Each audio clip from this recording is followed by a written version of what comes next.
আপনাদের মনে ইচ্ছা আছে না ভারত কাকে বাংলাদেশে ক্ষমতায় দেখতে চায়? আমি আজ দেখামো ভারত কাক ক্ষমতার দেখতে চায়। কোন ষড়যন্ত্র তত্ত্ব না, একেবারে ফ্যাক্ট দিয়ে দেখামো ইন্ডিয়া কাক ক্ষমতার দেখতে চায়। তাহলে আমগারে কোনটি দেখা লাগবি? যে দেখা লাগবি ইন্ডিয়া মিডিয়ায়, ইন্ডিয়ান বুদ্ধিজীবীদের কথায়, ইন্ডিয়ান পলিটিশিয়ানদের কথায়, তাদের ডিপ্লোম্যাটিক ভাষায়, আর দেখা লাগবি আন্তর্জাতিক থিঙ্ক ট্যাঙ্কের নিরপেক্ষ বক্তব্যে। আসেন দেখি ইন্ডিয়ান মিডিয়া থিঙ্ক ট্যাঙ্ক কি করছে। থিঙ্ক ট্যাঙ্কি শুনলে আমার আবার গুয়েব ট্যাঙ্কের কথা মনে হয়ে যায়। যাই হোক, আসেন দেখি। প্রথমে দেখি টিভিএস এর একটা স্টোরি। মোটামুটি সবকিছু একসাথে করার চেষ্টা করেছে তারেক রহমানের দেশে আসা নিয়ে ইন্ডিয়ান মিডিয়ান নিউজ গুলো। টাইটেল দিছে Tarique Rahman home coming, a view from India. Tarique রহমানের দেশে ফেরা ভারতের দৃষ্টিতে তারা বলতেছে এটা potentially game changing political moment, মানে রাজনীতির গতিপথ বদলাই দিতে পারে এমন মুহূর্ত। এখানে ওরা করছে, এটা পত্রিকা লিখেছে, ইংরেজিতে লিখেছে, ইংরেজি যেহেতু লিখেছে ঠিকই লিখেছে, তাই না? এটা বাংলা করলে বোঝা যায় সাম্প্রতিক কিছু ইঙ্গিত থেকে বোঝা যাচ্ছে যে বিএনপি এবং ভারতের মধ্যে সতর্কভাবে সম্পর্ক পুনর্গঠনের একটা সম্ভাবনা তৈরি হয়েছে, যা দুইটা সাম্প্রতিক ঘটনার উপরে ভিত্তি করিয়া। প্রথমত উল্লেখ করা হয়েছে যে ডিসেম্বরের শুরুতে ভারতের প্রধানমন্ত্রী নরেন্দ্র মোদী খালেদা জিয়ার অবনতিশীল স্বাস্থ্যের বিষয়ে উদ্বেগ প্রকাশ করেন এবং সব ধরনের সহায়তা দেওয়ার প্রস্তাব দেন। এর জবাবে বিএনপি দ্রুতই প্রকাশ্যে এই উদ্যোগকে স্বাগত জানায় এবং মোদীর প্রতি তাদের আন্তরিক কৃতজ্ঞতা প্রকাশ করে। পর্যবেক্ষকদের মতে এই বিনিময়কে দুই পক্ষের সম্পর্ক উষ্ণ হওয়ার একটা ছোট হইলেও তাৎপর্যপূর্ণ সংকেত হিসাবে দেখা হচ্ছে। ভারতীয় কর্মকর্তারা হয়তো রহমানের, মানে তারেক রহমানের নেতৃত্বাধীন বিএনপিকে বাংলাদেশের জন্য আরো প্রেডিক্টেবল, উদারপন্থী এবং গণতান্ত্রিক বিকল্প হিসাবে দেখতে পারেন। এইবার আমরা সুবীর ভৌমিকের বক্তব্যটা দেখে আসি। হ্যাঁ, ভারত বাংলাদেশে কোন সরকার চাইবে? খুব সোজা উত্তর আমি তোমায় দিয়ে দিচ্ছি। Awami League is not in election, next best option is BNP, obviously not Jamaat. তারা অলরেডি 50 লাখ লোক নিয়ে জেহার টেয়াদের হুমকি দিচ্ছে, ফলে জামাত অবভিয়াসলি ইন্ডিয়া চাইবে না। অত অনেক কথা, ডিপ্লোম্যাটিক কথা বলে তো লাভ। কানেকশনটা হচ্ছে 71।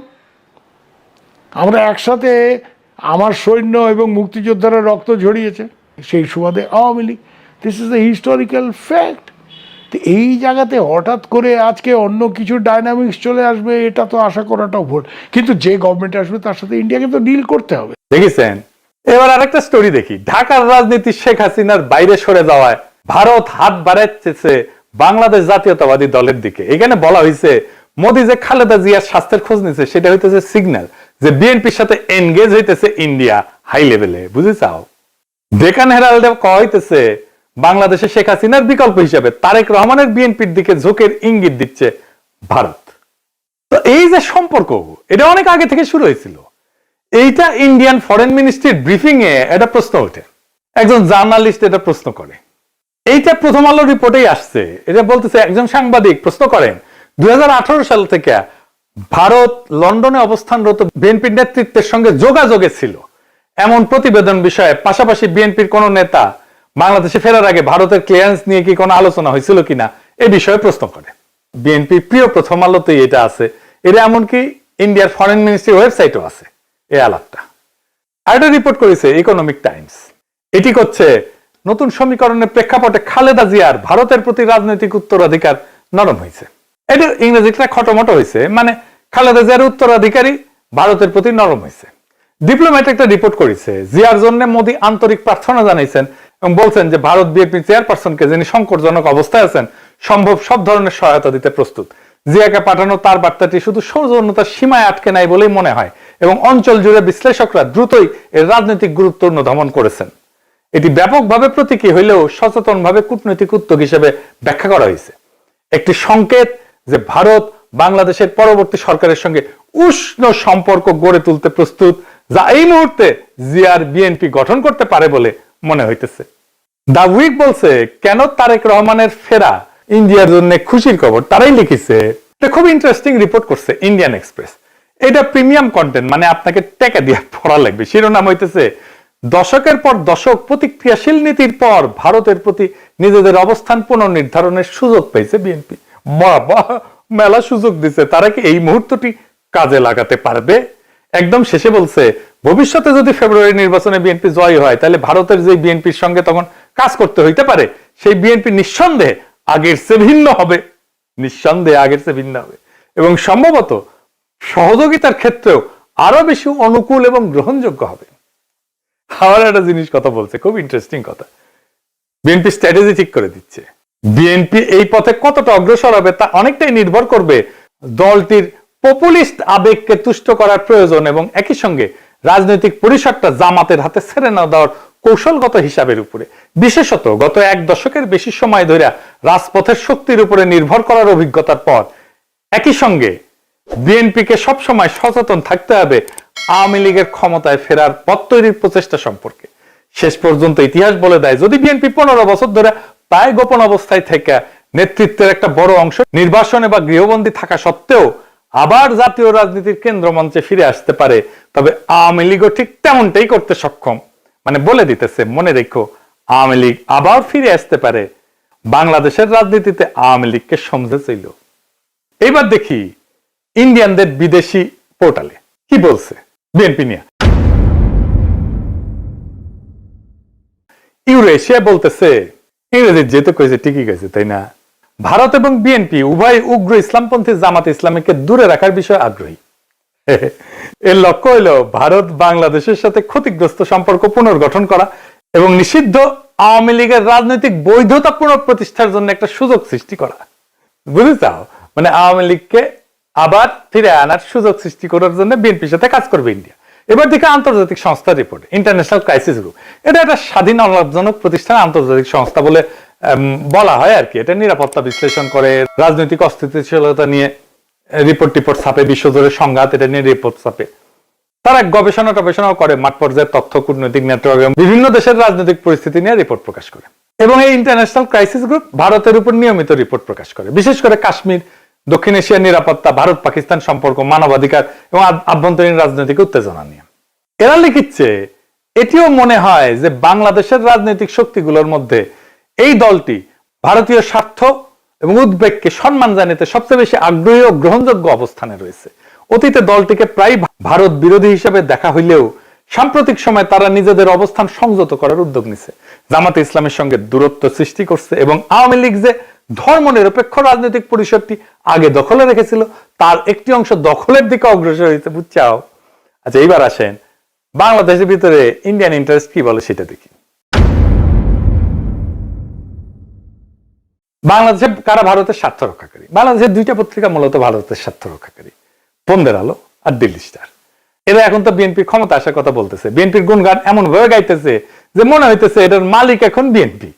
এরা যাকে ক্ষমতায় দেখতে চাইবে, মনে রাখবেন ইন্ডিয়া তাদের ক্ষমতায় দেখতে চাইতেছে। আপনারা দেখবেন প্রথম আলো, দিল্লি স্টার ক্রমাগত বিএনপির নেতাদের, বুদ্ধিজীবীদের লেখা ছাপতেছে। আপনি দেখতে থাকবেন, এরপরে শুরু হবে যারা এতদিন আওয়ামী লীগের পক্ষে লিখতো, সোহরাব হোসেন, টোহরাব হোসেন ইত্যাদি। মিজানুর রহমান তো মারা গেছে, সে থাকলে আর সেও লেখা শুরু করতো। তারা প্রথম আলোতে বিএনপির পক্ষে লিখতো। তাই প্রথম আলো, দিল্লি স্টার ভারতের রাজনৈতিক অবস্থানের এটা লিটমাস টেস্ট। জানো তো লিটমাস টেস্ট এটা কেমিস্ট্রির কথা, ক্ষার আর অম্ল চেনে আর কি, এটা কাগজ দিয়া। তাহলে এখন মনে হইতেছে প্রথম আলো, দিল্লি স্টার বাংলাদেশে থাকাই উচিত। এত সহজে ইন্ডিয়ার অন্দর মহলের খবর আমরা কিভাবে পাবো? ওদের কাছ থেকে যেটা পাবো সেটাই বুঝে নেবো এটা ইন্ডিয়ান খবর। আপনি দেখেন 2025 নিয়ে একটা ছবি আঁকছে প্রথম আলো, এর মধ্যে প্রথম আলো, দিল্লি স্টারের আগুন নিয়ে তো কান্নাকাটি আছে, কিন্তু সবচেয়ে উজ্জ্বল ছবিটা তারেক রহমানের। উনি ভার্চুয়াল থেকে রিয়েল হইতেছেন আর যাইতেছেন উড়িয়া ভোটের বাক্সের দিকে। পিছে তারেক রহমানের বিড়ালের ছবিও আছে। প্রফেসর ইউনূসের পাশে গরিলা দুর্মুষ পেটা করিচ্ছে, কিন্তু হাসিনার ছবিটা দাদির মতো নির্মল, কত ভালো মানুষ। এই যে প্রথম আলো, ডেইলি স্টার, এইটা যে আওয়ামী বাকশালী ইন্ডিয়ান অ্যাসেট, কোন সন্দেহ আছে এখন? এর মধ্যে খালেদা জিয়ার প্রতি সম্মান জানাইতে ঢাকা এসেছিলেন ইন্ডিয়ার পররাষ্ট্রমন্ত্রী জয়শঙ্কর। সে অন্তর্বর্তীকালীন সরকার এবং বিএনপির কয়েকজন শীর্ষ ব্যক্তির সাথে কথা বলছেন। কি ছিল তার চাওয়া? 1 নাম্বার, দুই দেশের সম্পর্কের মধ্যে যে উত্তেজনা সৃষ্টি হয়েছে তা হ্রাস করতে হবে। 2 নাম্বার, আসন্ন জাতীয় সংসদ নির্বাচনে আওয়ামী লীগকে অংশগ্রহণের সুযোগ দিতে হবে। কি আবদার! 3 নাম্বার, আওয়ামী লীগকে নির্বাচনে অংশগ্রহণের সুযোগ দেওয়ার জন্য প্রয়োজনে 12 ফেব্রুয়ারি নির্ধারিত জাতীয় নির্বাচনের তারিখ পিছাইতে হবে। এইটা প্রফেসর ইউনূস সরকারকে বলে গেছে। তারেক রহমানকে কি বলছে আমি জানি না, তবে অনুমান করি একই বার্তা দিছে। এই বার্তা কার জন্য?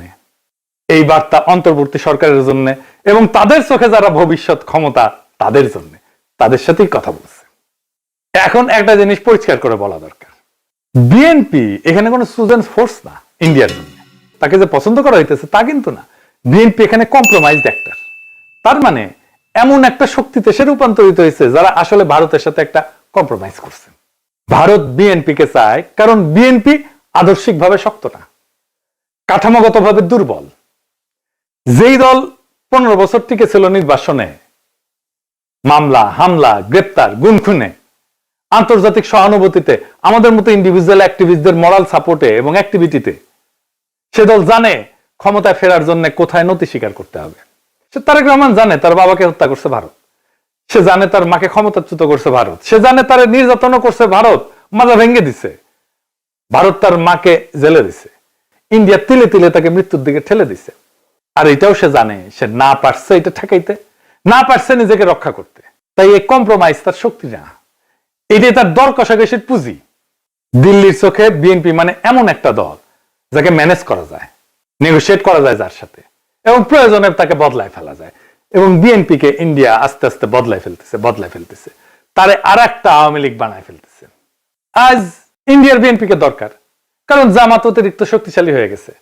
কাল আওয়ামী লীগ ফিরে আসলে বিএনপি অপ্রয়োজনীয় হয়ে যাবে, কারণ ইন্ডিয়ার কাছে বাংলাদেশে কেউই অপরিহার্য না, এখানে সবাই রিপ্লেসেবল।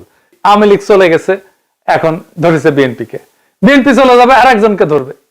তাহলে প্রশ্নটা ভারত কাকে ক্ষমতা চায় এটা না, আসল প্রশ্ন হচ্ছে বাংলাদেশ কি আবারও একটা কম্প্রোমাইজড অ্যাক্টরকে নিজেদের ভবিষ্যৎকে লিখতে দিবে, নাকি এইবার এমন একটা রাষ্ট্র বানাইতে চাইবে যাকে ক্ষমতায় রাখতে কারো দরকার পড়ে না, ইন্ডিয়ার দরকার পড়ে না, আমেরিকার দরকার পড়ে না, চীনেরও দরকার পড়ে না, যে নিজের শক্তিতে জনতার শক্তিতে ক্ষমতায় থাকতে পারে। যতদিন এই প্রশ্নের উত্তর না আসবে বাংলাদেশের সরকার বদলাবে কিন্তু রাষ্ট্র বদলাবে না, রাষ্ট্র একই রকম থাকবে। সেজন্যই দেখছেন না সংস্কার করতে চায় না বিএনপি, কারণ কম্প্রোমাইজড অ্যাক্টর দিয়ে কখনোই একটা সার্বভৌম রাষ্ট্র তৈরি হয় না, করা যায় না। ভারত কাকে চায় এটা গুরুত্বপূর্ণ না, প্রশ্ন হইতেছে ভারত যাকে চায় না সে কি টিকে থাকতে পারে কিনা। আমাদের এমন রাষ্ট্র করতে হবে, আমাদের এমন নেতা বাইছে নিতে হবে ইন্ডিয়া যাকে চায় না কিন্তু সে টিকে থাকতে পারে। ইতিহাস একটাই জিনিস দেখাইছে, দিল্লি যাকে ম্যানেজ করতে পারে সে সরকার দেশ চালায় না, সে শুধু সময় পার করে, সে শুধু সম্পদ পাচার করে, সে জনগণকে কেয়ারও করে না, জনগণের ভোটেরও দরকার পড়ে না। আজ দিল্লি যদি বিএনপির দিকে তাকায় তাহলে সেটা ভালোবাসা না, সেটা দিল্লির প্রয়োজনই। কাল প্রয়োজন বদলাইলে ইন্ডিয়ান ন্যারেটিভ বদলাবে, ইন্ডিয়ার পার্টনার বদলাবে, ইন্ডিয়ার ভালোবাসাও বদলাবে, মানুষ বদলাবে না। তাই আজকে সিদ্ধান্ত বিএনপির না, আওয়ামী লীগের না, ইন্ডিয়ান না, আজকে সিদ্ধান্ত বাংলাদেশের। আপনি কি এমন একটা রাষ্ট্র চান যে এইখানে সরকার ঢাকায় কিন্তু সেই সরকারের সার্ভাইভাল দিল্লিতে, নাকি এমন একটা রাষ্ট্র চান যাতে টিকায় রাখতে কারো প্রয়োজন পড়ে না সাহায্যের? এই প্রশ্নের উত্তর না পাওয়া পর্যন্ত বাংলাদেশে কোনো পরিবর্তন হবে না, শুধু ম্যানেজমেন্ট বদলাবে। আগামী নির্বাচনে ম্যানেজমেন্ট বদলানোর নির্বাচন না, এটা আসল পরিবর্তনের নির্বাচন, ইন্ডিয়ার বলয় থেকে বাইর হওয়ার নির্বাচন। সেই নির্বাচনে বিজয়ের লক্ষ্যে আগান। আমাদের বর্ষা বিপ্লবের অসমাপ্ত কর্তব্য সম্পাদন করতে হবে এবং আমরা এমন